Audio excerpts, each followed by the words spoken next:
Today's show is brought to you in part by today's sponsor, your local Metro Detroit Best Choice Roofing.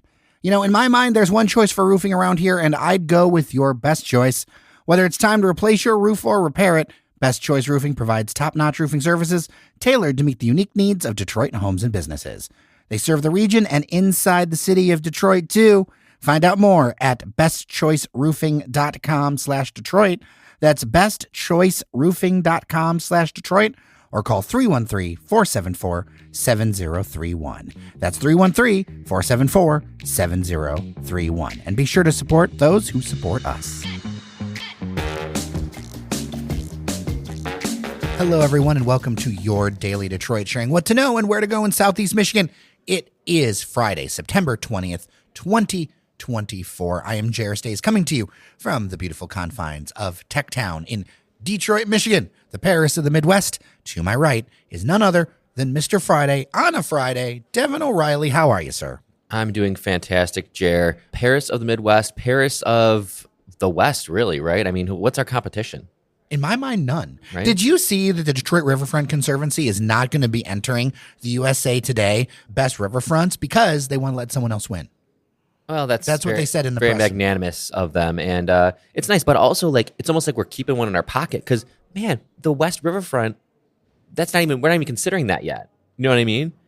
We're gonna come back in 25 with a vengeance and take that award right back because we'll have the West Riverfront now. Yeah, that West Riverfront, I really want to impart on people how transformational that's going to be for Corktown, for anybody living along that riverfront area. You know, people were talking about the residences at Water Square, maybe living at the riverfront. I think it's Riverfront Towers. Anyway, that's going to all become so much more valuable when you have that park right there. It's crazy. It's like, I'll use a sports analogy. It's like, you know, we've got a team that's like winning the championship, right? But then we have a superstar that's still sitting on the bench and we're still winning the championship and our superstar is still injured on the bench. When they come back, we're just going to keep running this thing back. Bold idea, and I don't know if it's possible because I think there's like rail stuff near it. But bold idea, what if you could either move or readjust the giant postal hub behind West Riverfront Park? I've thought about that. I've looked at it and thought, what could you do with that? Because it's... Even if you have to keep some of it in place or whatever, or however you need to work it, wouldn't that be a great spot for residences? That would be really cool for residences. And then you put in a restaurant bar that's like post office themed. That's where my head goes, of course. And I bet you my packages would arrive very quickly. Right? The best package delivery in all of Metro Detroit if you're right next to the post office. Mm-hmm. All right. I don't know about you, Devon, but I feel like I have so many events on my calendar right now. Oh my gosh, I'm underwater on events. There's like good events that I'm not going to be attending over the next few weeks just because there's so much going on. And like, I don't want to say I'm annoyed, but like, why do we do this every year? Put all the events in like the same 2-month time frame. So for people who don't know, like a lot of business events, like Detroit things, they all tend to happen in kind of this September, October, maybe a sliver of November. Once November hits, like the middle of November hits, we're in holiday season. Once you sniff the cinnamon and pumpkin pie of Thanksgiving, it's over. People don't want to do it. Right. They're into they might go to like a holiday party for their work. Mm-hmm. That's about it. Then it's all family stuff. And I feel like this event cycle gets tighter and tighter every year where the summer dies off. I don't know if people don't want to go to events. People don't want to produce events. You've got a little bit of window in the spring, and it's like this weird cycle. It's funny because I know that we're going to have a happy hour in October, but still, I mean, it's not the same kind of thing, but like, I just feel like it's so much in like a tight window. Yeah, I mean, I think there's a lot of factors here, Jared. It's kind of both sides. Crane's Homecoming is this week, too. Yeah, of course it is. Of course it is, Jared, because everything is. Right. Because people just jam it all into these windows that they think are the ideal time to host events, and that creates issues for attendees. Now, the attendees may think, oh, I don't want to attend an event in the winter. I don't want to attend in the summer because I'm traveling. I think there's all these like excuses that we make for why we can't do it in the summer or the winter. But you're right. You have like late September through early November, or you have April and May. That's all anyone ever wants to have an event in at those timeframes. And I'm not so sure that I think there's a demand because it's spread it out more. If you think about it, couldn't you have an amazing event in, say, January, February, early March when you're going to be inside? So you do something amazing inside, and then something like midsummer. Like I think about, in Chicago, they very much value their seasons because their winters are hell.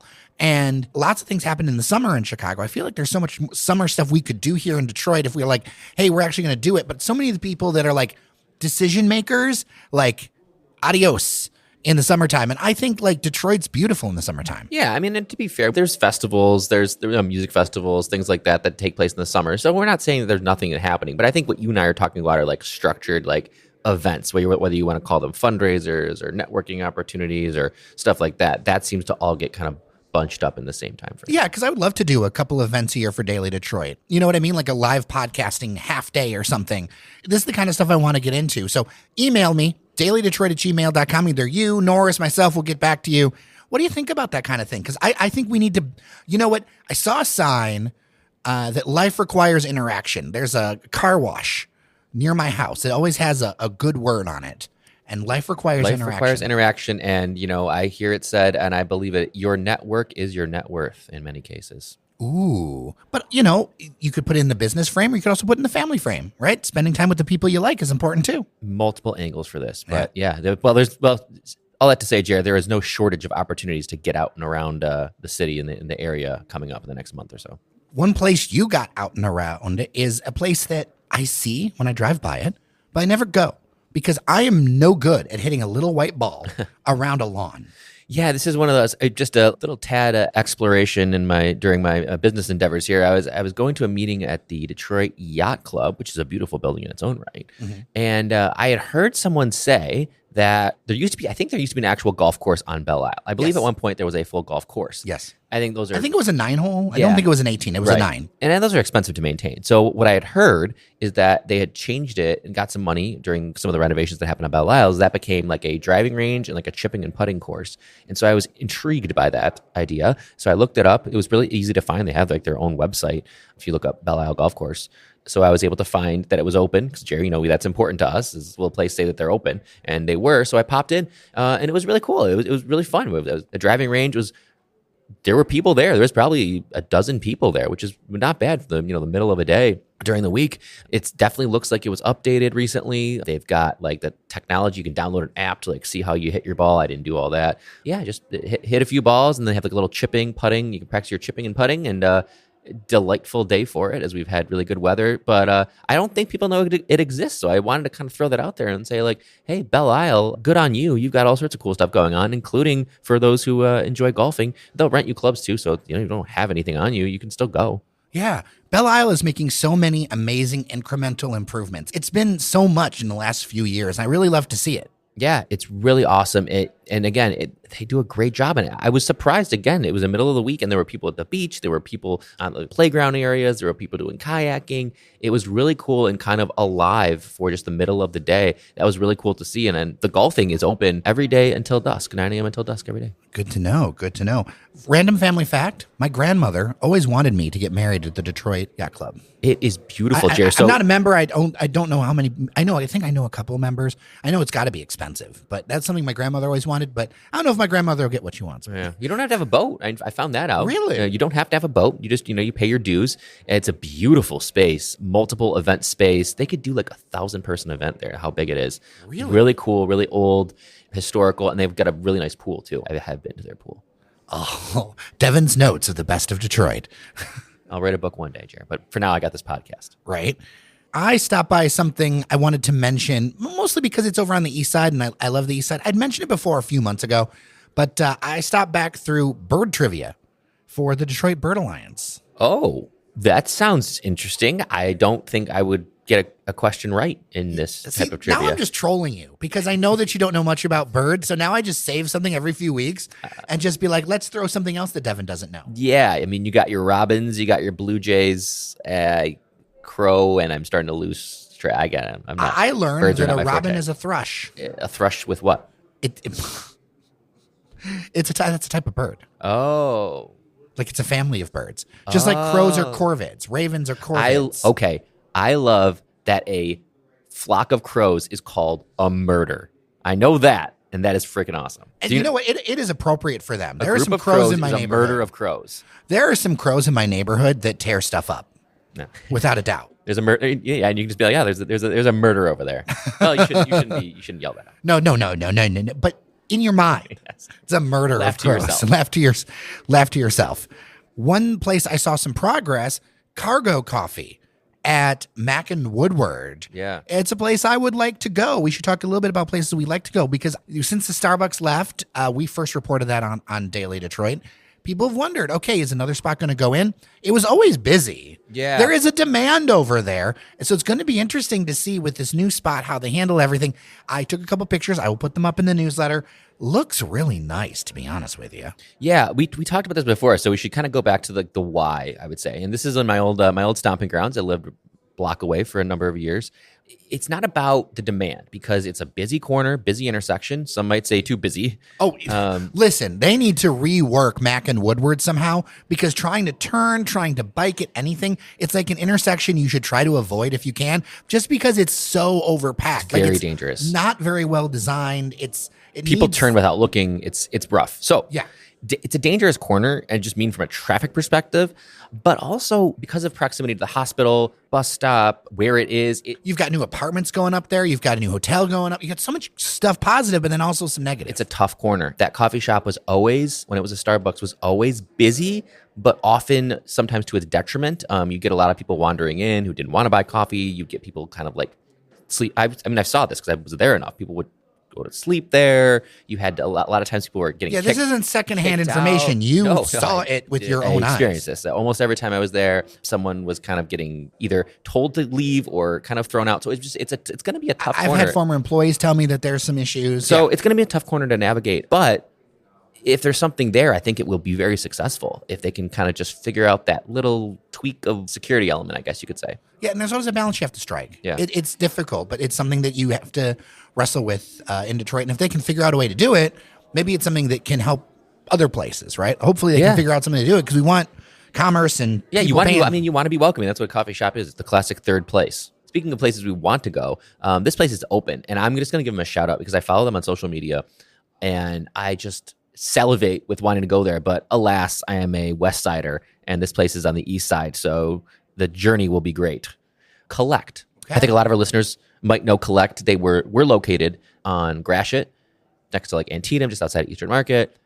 They're a beer bar. They do really, really interesting beers. It's just a great group. We mentioned Easy Peasy. They also own Easy Peasy that opened in the old Cornerstone space. So just one of those, it's a very, I think, family-run, family-oriented type of operation. I don't know them. I've said hi to them before, but I really appreciate what they do. And they opened up this new space on Kercheval on the east side. This place looks so cool. It's almost like a brutalist building that they went into. And I'm seeing pictures. I'm only going by pictures because that's what I've seen. But they have like a basketball court inside, like a basketball court that you can play on inside of their beer bar. They have huge TVs. They were doing stuff for the Lions game. I'm just like, I just have this like just desire to go there. I'm gonna make it happen, and it's tough with a kid, and it's tough on the east side. But I need to go visit Collect. If listeners have been there, please let us know. Give us a review. I'll get out there soon enough. But basketball and beer really speak to me. Yeah, it really looks like the kind of place that would be great for a get together. Because what we want to do is ramp up to a monthly get together for Daily Detroit. That would be awesome. And this seems like a really cool space for it. So we're gonna get on this chair. We're gonna talk to the Collect people. But if you haven't had a chance, go there. First of all, go check it out and tell us what you thought of it. Now we need to talk about why you are not going to be here next week on the show. And it's not because you're in trouble. It's a busy time of year. It goes back to what we talked about, right?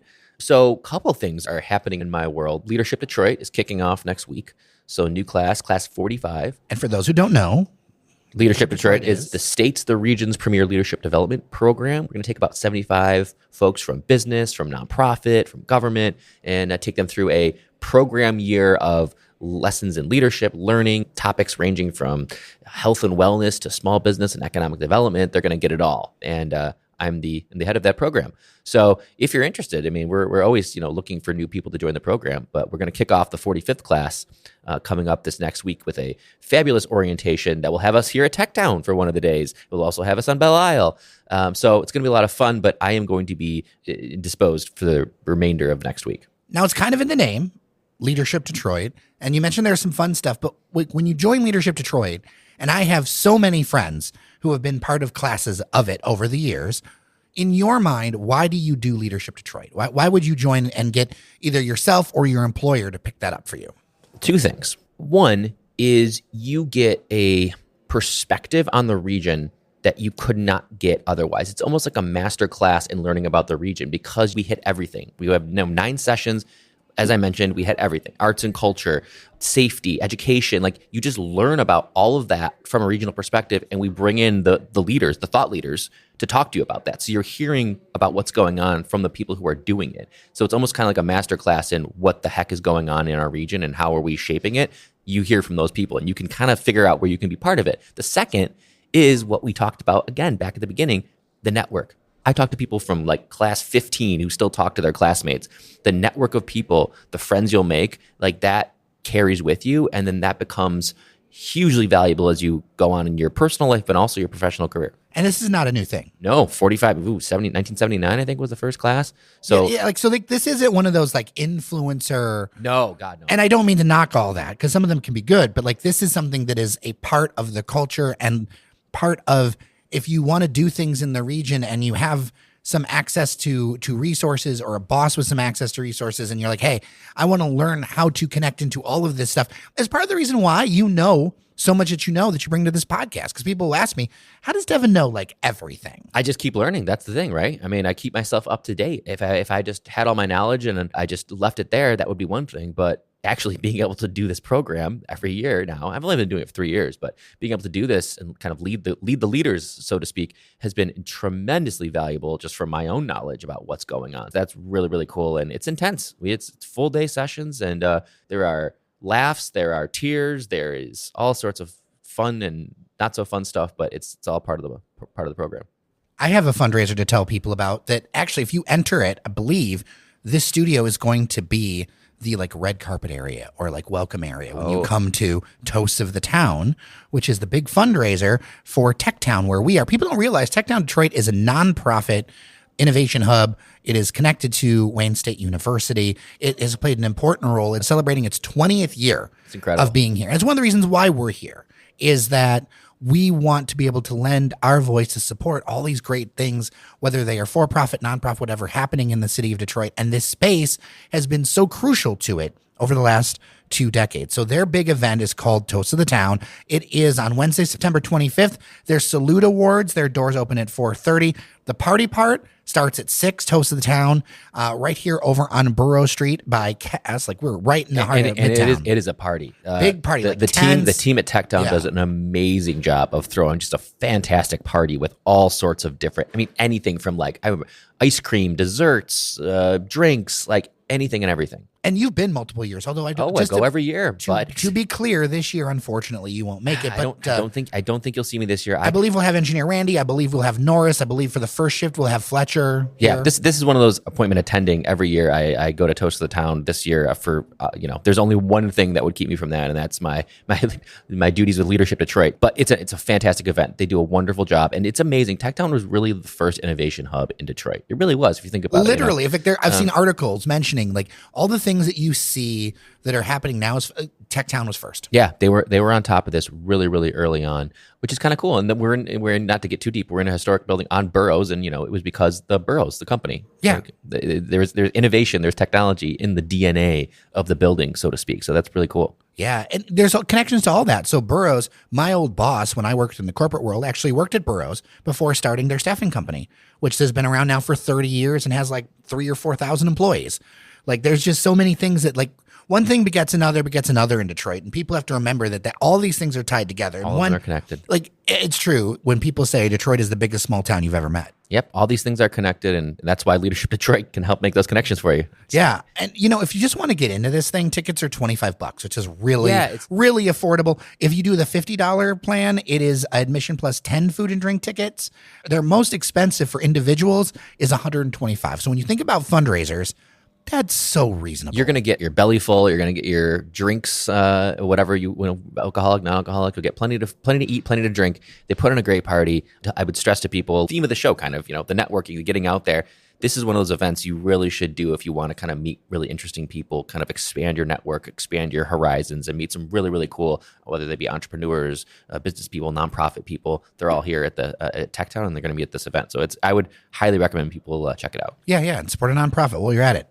Before we go, this is just jam-packed with stuff that Devon's up to. Oh, boy. Okay. And I don't mean this to be overly self-promotional, but I really want people to know just how much there's the show, there's the newsletter, there's so much, like, there's big things happening around the corner with Daily Detroit. Mm-hmm. But this is all rooted in a place of action, whereas like we're not just talking about it, we're part of it. Right. We don't just walk in the door, put on our Daily Detroit suit and, change over. And have like big opinions with no basis, right? We're integrated. We carry it with us. So yeah, with that, I wanted to give a quick kind of shout out because I know that some listeners may be interested in this, the Neighbor Hub program. Which Get yourself some money. For 7 years now. It's a partnership with General Motors. We give grants. We give direct grant dollars to small businesses and nonprofits. The catch is you have to be located in Detroit, Highland Park, or Hamtramck. That's where the grant's focused. But if you're a business owner, if you're a nonprofit person, you can get between $15,000 and $30,000 for your business or nonprofit. Anything and everything. We love the idea. We keep it super open. You tell us what you need. You tell us what your neighborhood needs. You tell us what your community needs and what this money would help do. And we funded parks. We funded band shells and community gathering spaces. We've done walk-in freezers for kitchens for people. Like we will do anything, but you got to make the case about why you need it for your business or your organization and why it's going to help the community. And it's really cool. And applications are open. DetroitChamber.com/neighborhub. HUB.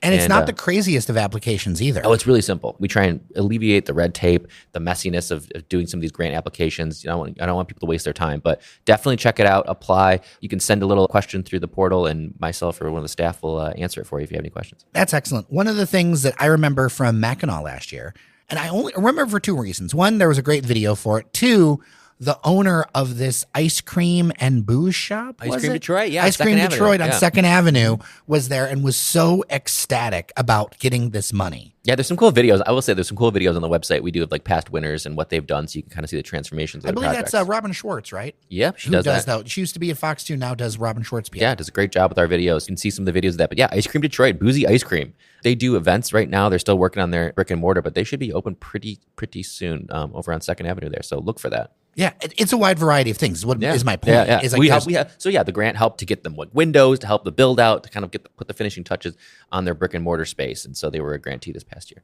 Like seriously, if you're involved in Detroit stuff and you're not applying for this grant, what are you doing? Oh yeah. And I don't mean that just as like I'm biased that I'm your friend. Go for it, yeah. But like every one of these businesses that I talk to, people who are doing interesting things, 15 to 30 grand. It's huge. Can change, get that piece of equipment, help get around that corner. And you don't want to have to loan for it. It's not, because that's a bill, right? It's not a loan, it's a grant. And loans, when you've got that extra thing, like access to capital is so hard in the city and everything else. And so that 15 to 30 grand can really make a huge difference. It can be that piece of equipment or whatever that gets you efficiency, that gets you to the next level, things like that. For sure. And anything and everything. And hey, friend of the show, Dr. Paul and Plum Health was a Neighbor Hub grant recipient. Getting a beautiful new signage for their place in Corktown. So ring up Devon and go get that money. Something like that. But yes, it's a competitive grant. We get hundreds of applications, to be frankly. And how many are usually awarded? It depends on the funds for the year, but it'll be usually between 10 and 20. Okay. 10 and 20 That's grantees. not a bad percentage if you like 100 to 10. That's not bad at all. Yeah. And if honestly, mostly, if you put together a good application, include lots of pictures, because I love pictures, and make the case, your odds of getting a grant go way up. All right. We are done for today and the week. A reminder, Devon O'Reilly will not be here next week, but you'll be back the week after. I'll be back the week after with lots of tales and stories, and we'll have a lot to recap, I think. You know I'll miss you, man. I'll miss you. I'll miss this bird that stares at me now as I do my podcast. Yeah, we were going to move this pheasant. If you've checked out on YouTube or picture, we were going to move this pheasant around the studio, and now the pheasant just sits in the middle of the table. Well, since you're such a bird aficionado, then I guess it stands to reason that you just keep this here and have it stare at your guests. Now, it doesn't throw me off. I'm not thrown off by this pheasant here. Norris loves it. Norris picks it up and hugs it. But for good luck. It does have a little bit of a kind of demeaning glare to it, I have to say. I don't know. Look, pheasants are pretty, but they're not the brightest birds. You would know. I wouldn't. Thank you so much for listening. Thank you to Cheyenne Nocerini behind the scenes for making this happen. Thank you to our members on Patreon, patreon.com/Daily Detroit. With that, I'm Jer Stays. I'm Devon O'Reilly. Remember that you are somebody, and we'll talk next week.